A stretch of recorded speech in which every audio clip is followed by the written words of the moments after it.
আপনি একটু বলেন তাহলে এরা হে যুবক হে যুবক হে যুবক আমাদের ছিল এক সোনালী নদী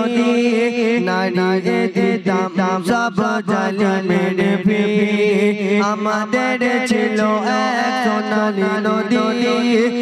নারী দিতাম সব জালিমের ভি আইন ছিল শুধু ইনসাফেরই জুলুম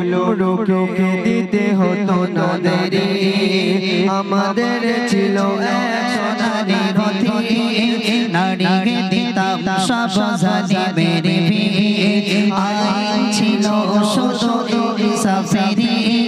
জুলুম রুখে দিতে হতো না দেরি